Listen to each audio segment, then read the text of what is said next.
Hi everyone, welcome back to another video of Honey Web Designer. In this video, we will learn about JavaScript string.startwith method.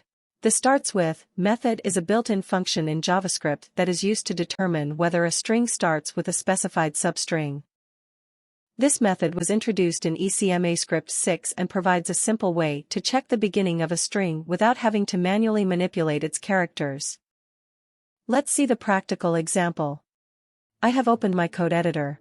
First, I create a string. Next, I use console.log method, and in this method I write string.startwith method. In this method I write a string hello. Next, open your browser, inspect page, and select console. In console you can see I get message true, that means our string start with hello word. Next, I copy this line of code and change the word. Here, I write world. Now, you can see I get message false because our strings start with hello not world. Again I copy this line of code and this time I write hello in lowercase and check what happened.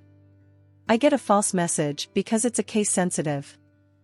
Again I copy this line of code, and this time I pass HE only. In console you can see I get true because our strings start with HE. Now, I pass second argument, which is optional. And this time I pass world word. I pass 7, that mean it start checking on 7 character. In console you can see I get true message. Because at 7 character our world word start, due to this reason our starting point is world. If this video is helpful for you, subscribe to my channel, like this video, and share it with friends. Thank you for watching.